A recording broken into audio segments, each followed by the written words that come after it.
Hey, if you're alive, you're already on a God search. And if you like my guest now, you do it every single day as another search for more experience called God. Hi, I'm Michael Shevack. Welcome to God Search. We're not here to find God. No one really knows whether God exists. Everyone claims, yes, maybe. But if you look a little deeper, we're all a little confused. But you can have what we call the experience called God, which is increased unity, an increased sense of truth, and an increased sense of effectiveness where what we do, our cause and effect contribution to this world, this universe, this God, it's all an issue of scale, gets better and better and better and better. So, with that in mind and a reminder of our God search philosophy, I welcome Isaac Campbell. He's a communications consultant for an organization which I happen to be a trustee at large for, and I'm endorsing, called United The Religious Initiative, endorsement. which is the largest grassroots interreligious movement in the world. Isaac helps them communicate. Hi, Isaac. I am most impressed by you, which is why I invited you, and it's good to see you again. I haven't seen you for a while. It's great to see you too, Michael. Thank you for the invitation. And I'm so happy that URI was what brought us together. So, what brought URI to you? Yeah, there's a long story there. I mean, but the short of it is, one of my colleagues that I knew from the Fulbright program when we were abroad in Hungary, uh, I knew that she was working there and saw that there was an opening in their communications team. And like so many things that we're going to talk about,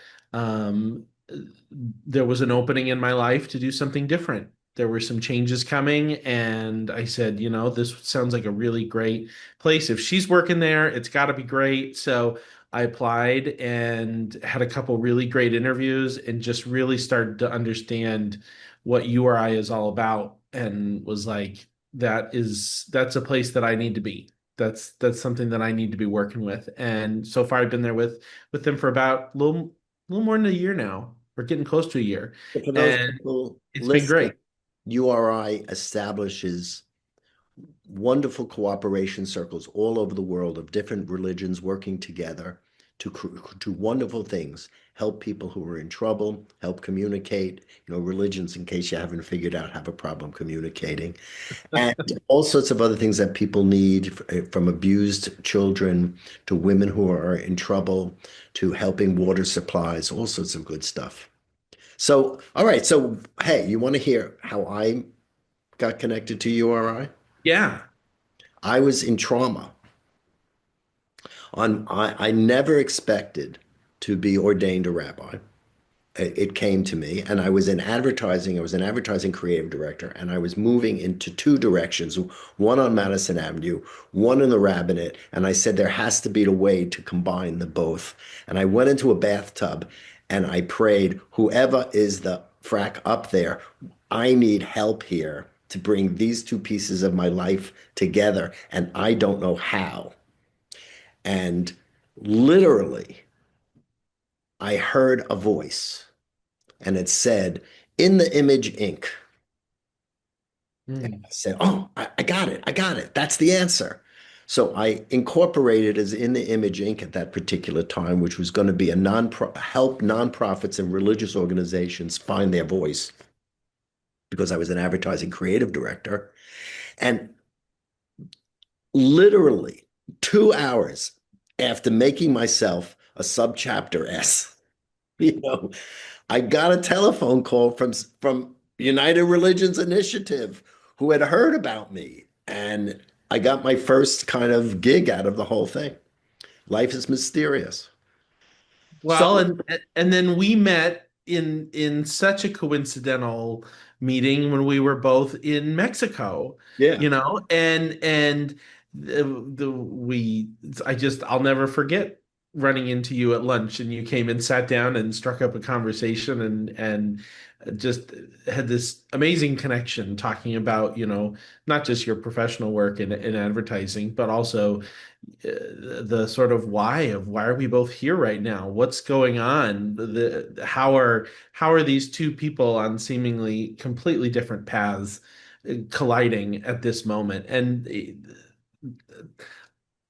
I think that so many experiences, I'm sure we'll share a bunch of these, which will be great, but you've got to be present and ready to accept those connections the way that they happen, because life is so fragile. Our connections, the way we meet people and run into them, is so fragile that there's got to be an intent going on. It has to be. Look, I believe that if you don't believe in God, you'd better have a dumber idea to explain everything. Yes. You have to have an even dumber idea than God. If you want to explain all of these, fortunately, we're in a period of time when, however nasty things are right now, we are not in another world war, and the life force is not being chopped down. So we are actually experiencing what a human being actually is after the longest period of time in the world without a massive conflagration. So just remind. So look, Isaac Campbell, you're a victim the same way everyone else is on this little mini podcast experimentation in my life. Tell us about your God search. Yeah, yeah. My God search has it has been a real journey of self-discovery, and one that um, has really pushed my own my own sense of identity and who I am, and where I find myself, but always asking, how is God involved in this? How, like, what has brought me here, as a queer person, as somebody who grew up in rural Iowa that all of a sudden has global connections and sort of finds myself, how did I wind up here? So much of that goes back to my faith, and where I've had a lot of changes in my life on how I practice, or the way that I believe, or the conversations that I find myself in or avoiding about faith. One thing has never changed, and that has always been my belief in God, and the way that when we listen, when we prepare ourselves to be a tool for God, or um, to be moved by the Holy Spirit and things like that, life seems a lot more intentional, and a lot more beautiful in the ways that things happen. Like, it doesn't seem so random or happenstance. But And when you say your faith, what do you mean? Do you mean your faith in general in life, or the faith of your upbringing? What were you in a religion? Were you raised in a religion? Yeah, yeah. So I grew up in the Episcopal Church, in Iowa, and I think as I've grown older, I really have come to respect the um, some of the tenets of the church, and the way that the church functions, especially with things like homosexuality and things like that. But I think in my faith, it's just more that knowing that there's there's a higher power, there's a universe, there's something going on that's helping bring these things together, because how could they, But if when did you were you exposed to the mystery through initially your experience in the Episcopal Church, or did it come from another source from life itself? I think initially, I think being in the church, it felt um, very normal. This is what everybody does. And so maybe um, it didn't feel so special like growing up. It just felt very like normal. But as kind of life throws things at you, especially when I went to college and went to grad school and was becoming more of an adult and coming out of the closet and things like that, that's when it really started to, for me, um, I was able to see that this is more of a major player in my life in the ways that things are happening. And so rather than question it or discredit it, like I think a lot of people do, it's just something that is kind of quietly in the background going, yep, okay, all right, this is what I'm supposed to be doing. This is the right place for me, rather than questioning it or like I think a lot of people do. They just they really lose a sense of priority in their life and what they're going for. And I think that my God search or has been letting that priority of faith or the believing that the situations in my life are happening for a reason and they're happening for the right reasons. Right.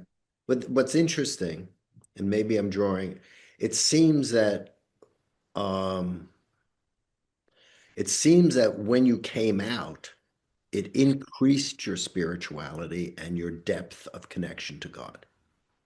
Yeah. And I want to point this out because this is a tremendous, disgraceful misunderstanding between spirituality and sexuality, which are the same thing seen through different orders, different levels of reality. We've discussed this in earlier podcasts.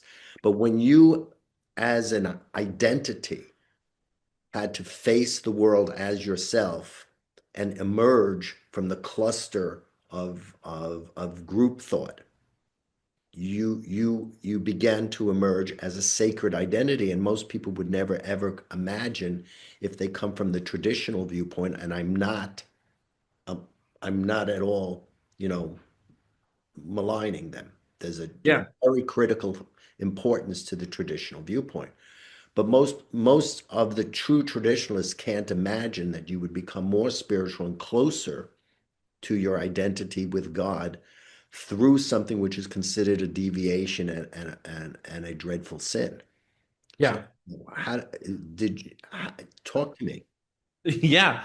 Well, the first thing that comes to mind is a line from the great Lady Gaga who says that God makes no mistakes. And when the the process of coming out is different for everybody. But there was a lot of internal struggle, and it wasn't necessarily because of the church initially, because the Episcopal Church. When I was growing up and I was like actively going to church all the time with my family, I had no concept of what gay or homosexual meant. I just didn't even know. Like it was quite strange. Like even through high school, I really didn't know. So people would make fun of me or they'd call me that, and I literally had no understanding of what they were doing. So I didn't think about it. But you kind of get to this point where you are questioning, why am I like this? Why do I have like why am I this way? I don't want to be this way. If this one thing was just different about me, then I would be perfect. Like why do I have to like like men? Like if that one thing was different, everything would be great. And so I was on the Fulbright. I was finally away from I think what really kept me in the closet was the part of the country that I was in. I was in a rural area where being something different or telling people that you're something different was really scary. And that's what kept me in there. It wasn't that the religion necessarily was keeping me in the closet, but all the people in my life, a lot of which were at my church, who I know now they're all very supportive and they love me. Um, I was very afraid of disappointing them or what people would say. And so when it got to the point that I was really ready to accept that this is who I am, which is kind of where we're going with this. Um, is that I was in a lecture class in my first year of my graduate program. And, um, I had really been happy that I didn't feel like I was lying to people at this point. That, I was telling them when I was meeting them, they knew I was gay, and that felt good because when I was abroad, a lot of the new people I was meeting on the Fulbright, I felt very guilty that I wanted to have close relationships with these people, and I was lying to them about who I was. So I was away from where I grew up. I was meeting new people. I was very motivated to like accept this. And the final piece of the puzzle was this lecture I had in my class about intersectionality. And my professor was explaining that, when you add the like intersectionality theory, um, says that it's not the addition or subtraction of things, it's the multiplication of things. And so you can't just take something out and expect yourself to be the same. Um, because if you do that, it isn't just you can Fabric. take being gay out of you and then you're the same person. It is a It, fabric. it is a fabric. Everything is woven together. And um, that really hit me that, oh my gosh, if I took this out, none of me would be the same. Like I would be a different person. Like I'm the way I am because God made me the way that I'm supposed to be. And so accepting that really became um a rallying call that all the parts of me have to work together in harmony. And that is faith and queerness and art. And if I don't, then I'm not being that I'm not being true to who I am. Yeah, this is this you're bringing up something which on anyone's God search, there are certain things that everyone discovers. Everyone discovers it because there's a commonality to it, which is the individual has to be able to work with others in family and community on all scales, nations, world. But at the same time, if the individual doesn't have an identity that is founded on trusting the reality of who they are as an indication of God's handiwork, or if you don't like the word God because it's very problematic, that billions of universes, in countlessly uncountable eons went into creating a unique human being called Isaac Campbell that will never exist again in this identical form. Your uniqueness is the indication from a theological point of view, and that's my sport, uh, is an indication that you are reflective of God, your uniqueness, and the awareness of your uniqueness, whether it's because you have to accept something which is supposedly anti-culture and anti-society and anti-God and use that as your foundation, or whether you're Abraham in the Bible who can't have children, isn't making any money. I mean, the story is he just wants to get laid and make money, frankly, is all the story is about. And he has to leave the past, leave his father's house, which is what he's told, break away from the established societal order and go to a new place that has never been charted before. And the exciting thing about that is that you had to find that Abrahamic moment, which most people would say you can't possibly have because of your temperament. But that Abrahamic moment is the awakening. And it's the same thing that happened in the women's movement. It happens in the Black movement, where you have to connect to society, but you have to have a transcendence of the individual that is forged first. And then it radiates the changes and everything to integrate this thing into a new fabric. It's a very spiritual moment. And you're not the first that I've ever witnessed who has gone through that. What other, like, like I know you do art, but I've never seen any of your artwork. How do you feel about what do you do? I mean, Yeah. I mean, I I, know you're an artist because I know you're on this, same company that I work for. But, yeah. but what do you do? Because that's must be important too. I I do a lot of different I've had a lot of creative ventures. I think of myself as just a person, not that one artistic method is what I'm always set to do. I'm a video editor, I'm a photographer, I'm a visual artist. I do wheat pasting, I do, video stuff for URI. And I think that one thing I just want to say about the topic we were just talking about, the putting all that into practice, right? That Abrahamic moment into practice for me is, as an artist, you come to realize that that voice, that perspective you have as an artist is what's most important in the I, work you're doing.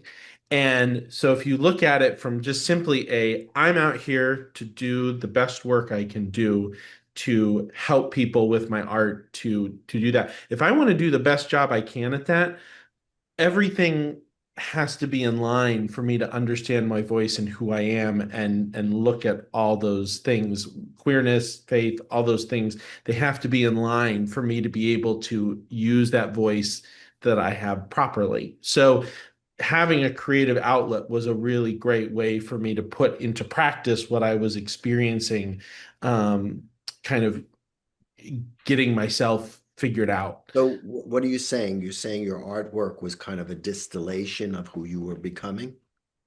Yeah, yeah, it gave me a place to put it rather than just kind of walking around and like feeling these things. I could actually put into practice that that sense of um, knowing exactly who I am, from all those perspectives, because Hmm. that shows up in the work I'm doing. It shows up it shows up in the types of jobs I take. It shows up in the quality of the work that I do, especially with things like the wheat pasting, which we'll talk about. But those are the big, What do you do? um, I mean, yeah. what are the themes that capture you, that allow you to spill your complete integration of self into the work?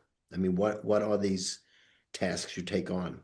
Yeah. So my kind of premier method of artwork that I do is called wheat pasting. It's essentially printing. It goes back centuries. People have been wheat pasting forever, but it's essentially a form of street art where you print images on paper and then glue them up on buildings. The glue has been, Like yeah. like wheat paste graffiti? Yes, it's wheat paste graffiti, but That, done that in same an floppy stuff that I we used when, for paper mache when we were yes, kids. yes, Ah, that can change the world. Um, heck, I've been to Honduras and honored nuns who saved thousands of children with wheat pasting. I brought home American hostages that were being held captive in different countries. I've done all kinds of local history projects that lift up different voices of people, whether they're black, white, queer, immigrant, whoever. The the kind of work I do with wheat pasting, it's not just me though as the wheat paster putting up these prints or these pictures. It's working with people, and it's bringing people together to discuss differences, to feel pride in their community, to heal from moments of grief.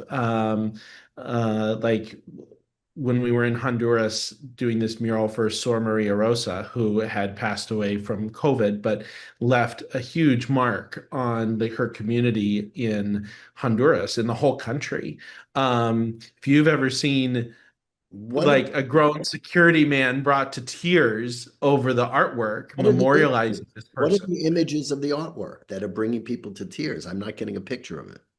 So I love working with archival photographs, old photographs, family photographs, pictures of the past. and imagining them in this way, bringing them off of bookshelves, out of dusty like shoeboxes, and putting them up for the world to see. I think that historic images have a special way of capturing our memory of kind of jolting us out of this world of our phones and advertising and reels and moving images and all this stuff. And when you're presented with like an old photograph in front of you, especially one that, I curate or that I find really special or engaging, it kind of stops people in their tracks. It makes them feel something. They feel connected to it.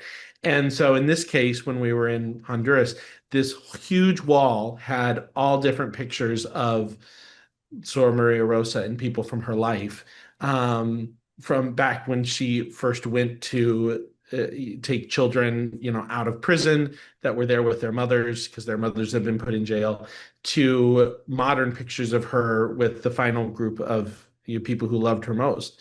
It told her story in a way, but seeing those pictures kind of in a collage of someone's life was really, really moving for a lot of people in Honduras. And um, it, I think that old photographs, particularly, have a way of giving us a place of to sort of meet where our differences are, and facilitating that meeting place is really, really great.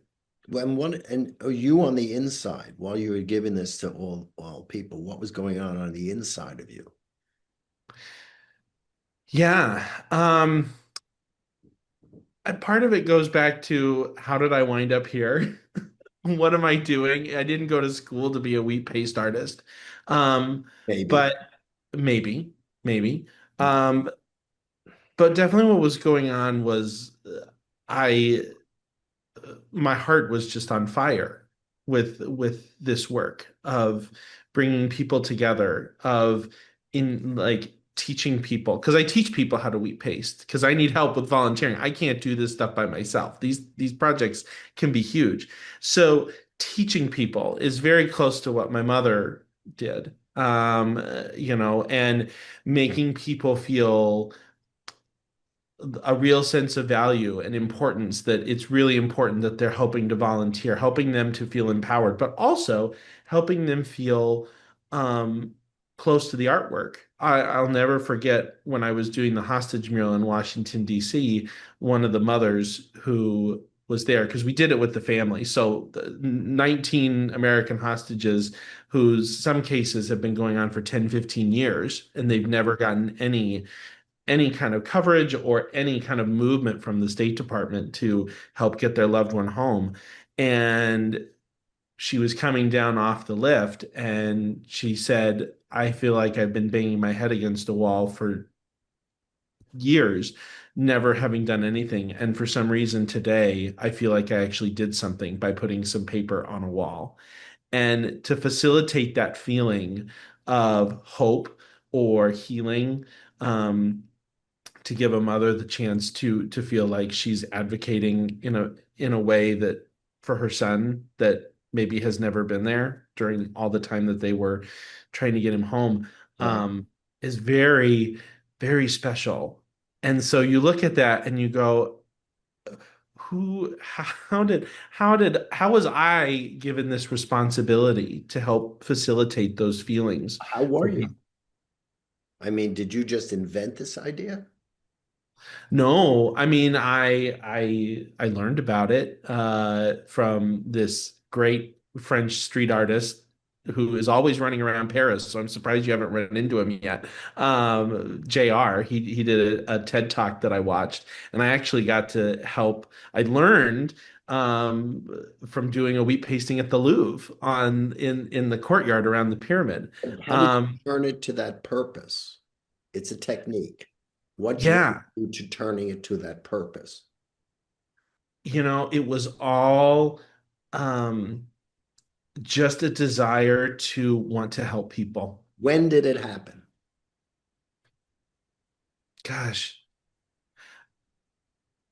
I mean, it happened in 2022. Yeah, 2022. That Soon, was when, as soon after your opening to your sacred Abrahamic self. yeah, Yeah. yeah, absolutely. Okay. So, I had just finished grad school.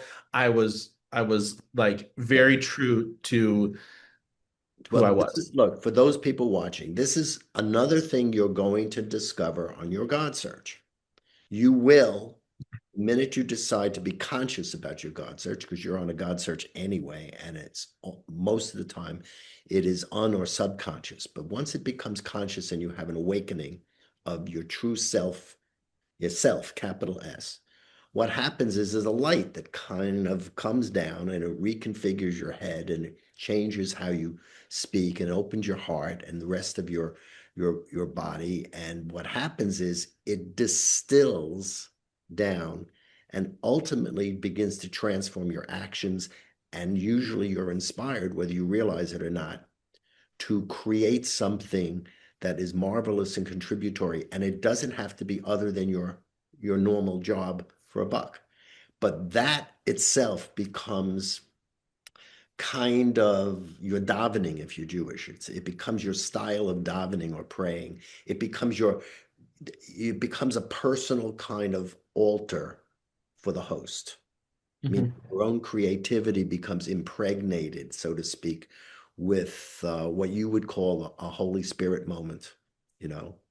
And that kind of trend is a requirement on the spiritual journey, that kind of openness to a light that is higher than you densifies into a kind of dynamic action that transforms you and others at the same time. Again, another Abrahamic story.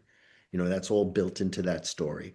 And so, I'm just pointing out that there's an organizing, it wasn't happening higgledy-piggledy. There is an organized process by which spiritual awakening takes place in everyone and is quite similar, though the timings for different pieces may be different. So that's Mhm. why I was asking, just, to help other people realize that it can be chaotic, especially when the light first hits, eyes that have been in the dark. So you you mentioned something to me about since I'm in Paris, Le Petit Prince, the Little Prince. I mean, Yeah. he seems to be a little bit of an icon for you. Yeah. So what is it? By the way, I am a great lover of Saint-Exupéry. I mean, great lover. I've read, you know, almost everything he's ever written. So what is it that the Little Prince is teaches Isaac Campbell that he couldn't maybe get it in rural Iowa, which is kind of understandable. Now, with all due respect to rural Iowans. Oh yeah, I love rural Iowa. I But part of that is getting out of rural Iowa to be able to notice and respect its strengths and also its shortcomings. So Um, Little Prince, teach me, Little Prince. yeah. He's on a So planet, he's on a tiny little planet all alone with a little bit of a volcano and a goat.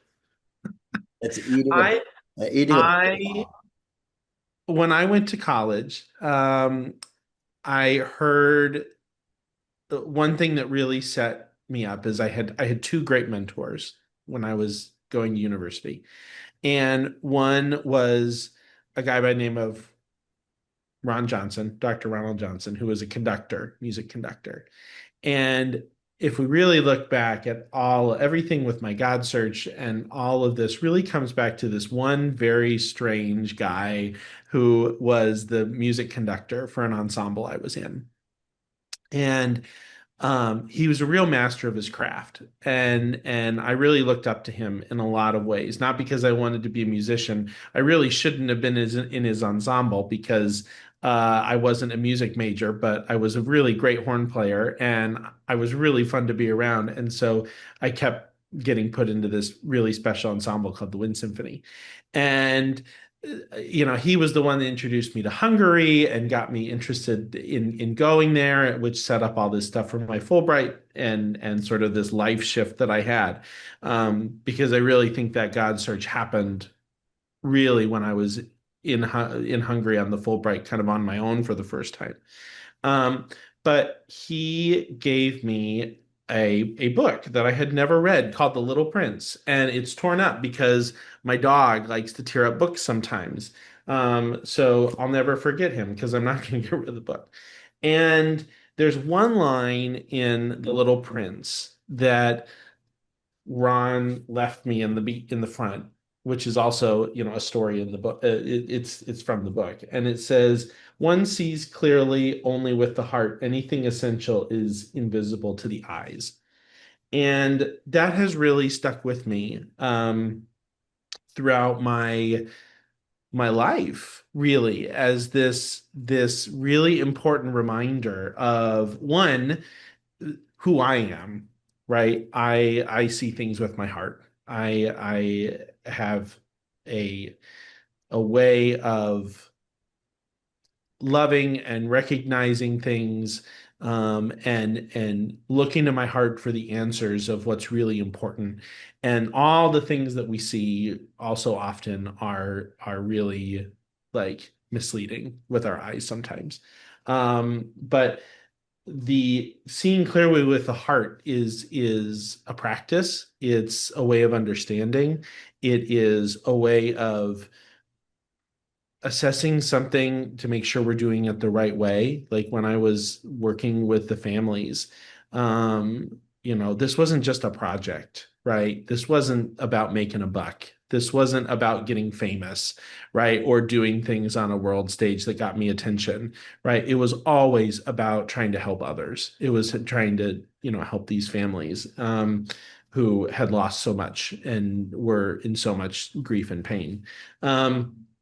So it also is kind of just a humbling thing for me to return to a children's book as a way to look at life. And sometimes things can be as simple as being put into a children's book. If it is a children's book. I If mean, it is a children's book, a lot of children's stories are meant for adults yes, too. no, yeah, I know, a Little Red Riding Hood is, has to have a little red hood and she has to beware of wolves and things that could happen in the forest and her basket of goodies. I'm coming. It's really not merely about a child's story.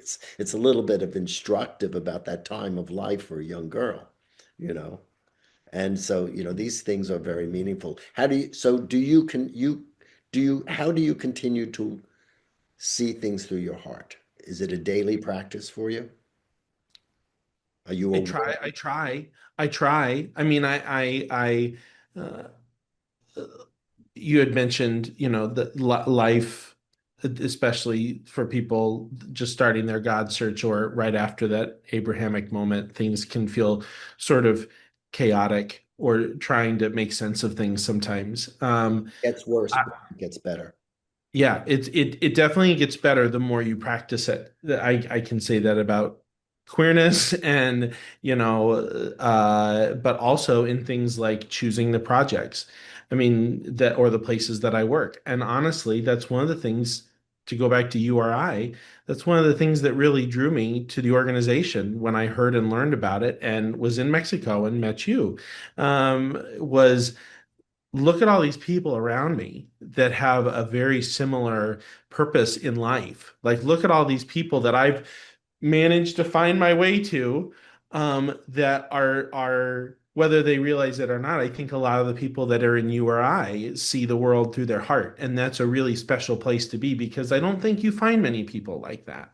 Um, it's very easy to get lost in this world and feel alone. And as an artist, that you can find people that want to work with you, and that's great. Like that people that want to, see the world, they want to work with me, and that's great. It's kind of like a lone wolf sort of situation. But to find a pack of people who are out there in the world in their own communities doing what's right, doing something different. The URI approach, the grassroots approach is so different from the way that the rest of the world thinks and works. Um, And is that going to be the way we achieve world peace? I don't know, but find me a what was it? Find me a dumber idea. Like You I, don't I believe think in God, you'd better have a dumber idea. you better have a dumber But idea. the Like fact is, if you, what you're describing is ancient. And unfortunately, the religious language is so wooden and so formalized, we don't even know what it means. When you, as an individual, have that awakening as a yeah, transcendent self, and you have to reconfigure the group around you, and then you have to be inspired onto what is the correct action to move forward to a so-called promised land. A land you don't know where it is, you've never been there, but you have to proceed into it on faith. That is a sacred thing. And when you have other people joining who are putting their primary emphasis on something that you can't see, so they're either illumined or absolutely insane. And Freud noticed the connection between the two of them sometimes. What happens is your identity becomes not owned by the majority culture of your standard society. It becomes owned by something else. And here's the tricky thing: you become separated. You get your identity unto yourself in relationship to something that's higher. And that's when you begin to notice the synchronicities out there and all the wonderful little traffic lights and parking spots and all this stuff that is part of the initial stages of the spiritual awakening. And that's where the notion of a chosen people came from, is that this is a spiritual experience that you can have, and it can awaken in individuals and irradiate out to groups. Or if the group is correct, it can be inculcated into you by the group, and then you can have your awakening. It goes both ways. But this is the origin of that notion of election or chosenness. It isn't a club that you belong to because you sign up, but you can awaken it by joining the club and signing up. There are many, many doorways to it. So what you're describing is the essential spiritual path of a universal historical person, I call it. mm, You're not a monastic, you're fully engaged in life. You're non-reproductive temporarily. You'll maybe use artificial means or you know, change later on in your life. I don't know. But you're non-reproductive, but you're very covenanted. And mhm. you're essentially covenanted, which is a really important point. And I wish people out there would be able to discern more between the damned and the sacred and the covenanted and the pagan and all that stuff that messes us up. We've spoken about it earlier on earlier podcasts. So, where's your future God search headed? Are you able to do that, or you must simply trust the invisible hand? Do you get a little inkling, or a little, are there little, breadcrumbs on the road for Hansel and Gretel to like get you home? I mean, are you getting any sense of what's going on? It, I think it's really easy, and so I our conversation is happening at a really interesting time for me as a lot of things are it, I'm experiencing a lot of closing chapters both in work and in personal life and family and things, and that just means that another chapter is beginning. So um I'm definitely optimistic about what's ahead. um Partially because I'm really excited about URI and the work that's happening there. I mean, I've been thinking about a wheat pasting cooperation circle and starting to activate this this art form in and use this network that we've been given to start to what can we be doing, like how can I bring all these things together. So we'll see about that. Right now the comms team, we're so busy. I don't really have a lot of time for Can we that, but can we do gluten-free wheat pasting? yeah, absolutely. I mean, can you do it with barley flour so it like doesn't have gluten in it? Let's experiment, To your earlier point, yeah. you don't know whether you'll change the world, but I do want to go on record here. This is a God search moment. Everyone out there, I'm going on record. It's not talked about. It's not fancy. It's not all power and money and prestige and all these things. But I do believe that you, Isaac Campbell, moi aussi, are part of the largest invisible revolution in the entire history of humankind. And I think there are more of us out there, you know, composting our darker sides and bringing in greater lightness, and that we are the vast majority out there. And it's not seen, it's not talked about, but people are afraid of it who don't want it. And the resistance to that, that is coming from certain more traditionalist viewpoints, and I love traditional viewpoints. I'm not maligning them, but the war between like what I call the red team and the blue team, like color war in day camp, um, you know, that's because there's fear. And Yeah. there is a tremendous amount of light in both movements. And I think I am thoroughly optimistic because I see it. I just see us being forced to be more clear about ourselves and less arbitrary. And I believe that your work is really, really revolutionary. I mean, I don't believe it's just, I'm not just saying that. It's just to be able to focus yourself up on your presence, as being an active presence of God and shaping it through communication messages that open people's heart. Hey, that's it, done. You know, it's the original people of God in a new stage. So I be encouraged, for heaven's sakes, and I appreciate your humility, but it's not accurate. You're not the first person who has told me that Look, the humility.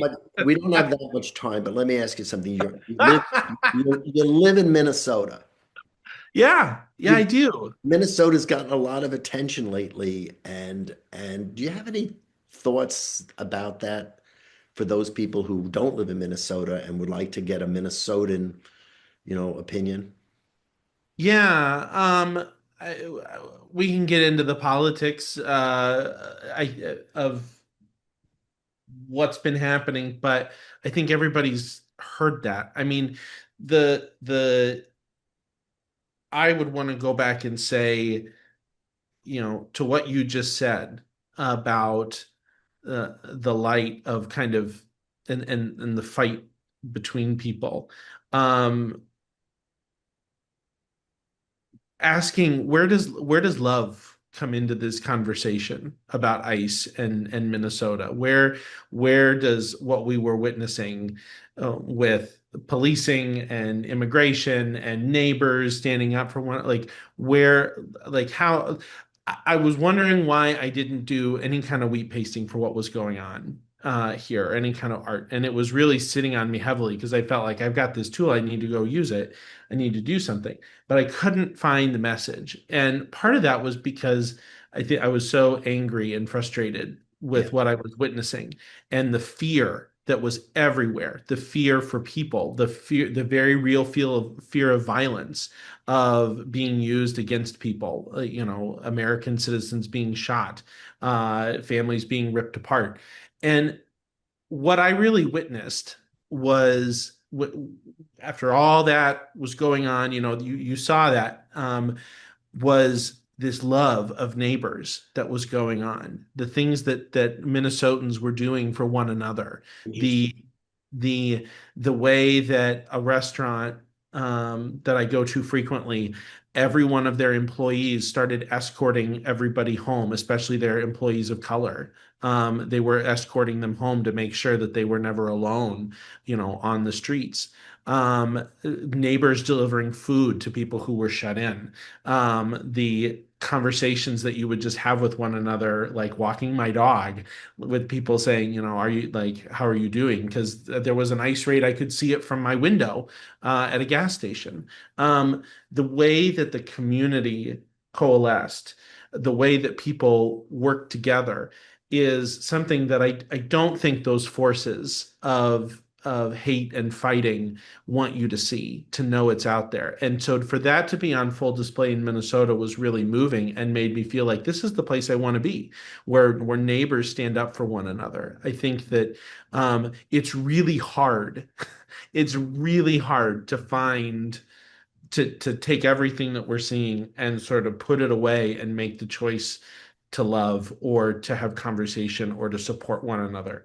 Um, and it kind of like goes back also to like, you or I, all those religious differences, putting those aside and saying, no, we're going to take time to find ways that we're going to work together and be together in a world where, artificial intelligence and tech companies and all these people really have a financial incentive to divide us and put us into these little controlled groups that they know how they can advertise to us and take our data and all those things.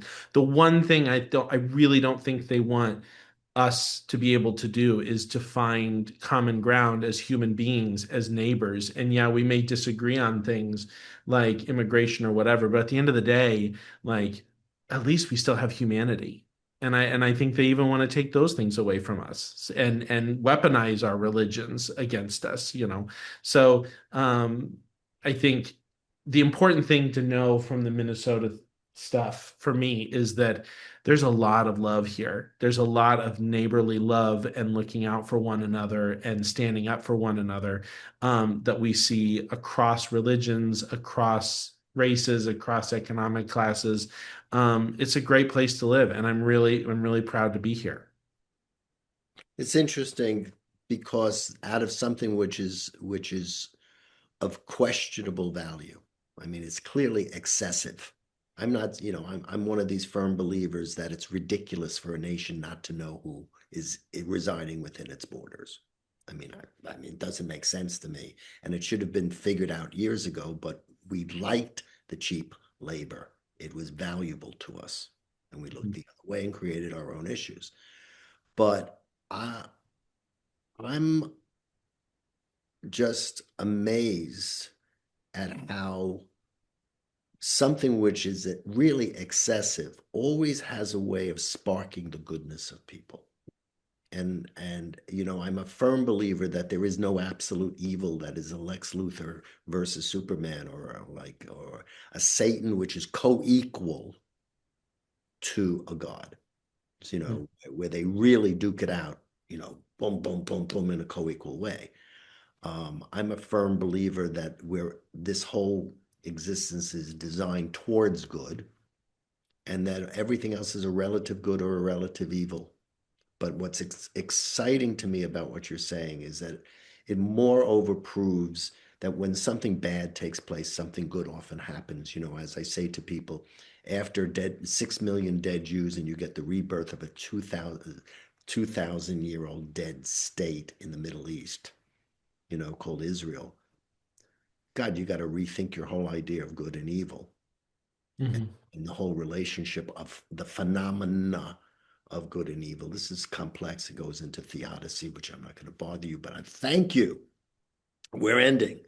Thank you for being here, Isaac Campbell, and sharing your God search with other God searchers. I love being on the road with other God searchers. Thank you for being here. And everyone out there, right? Thank you for showing up. Uncover God, discover God, and for heaven's sakes, recover God. If someone led you down the wrong way, wake up. Have your Abrahamic moment and just start all over again and trust yourself because you're a little beacon of light and you're God's own little prince. If God's a king, traditional, he can be a queen, but that's fine. We can handle the gender disparities. You're the little prince or your little princess. Trust yourself. Okay. Every Wednesday, 5:45 a.m. Eastern Daytime. Isaac Campbell, keep wheat pasting and keep communicating. You're a gift. Thank you, Michael. It's been a pleasure. God bless. Bye bye. God bless.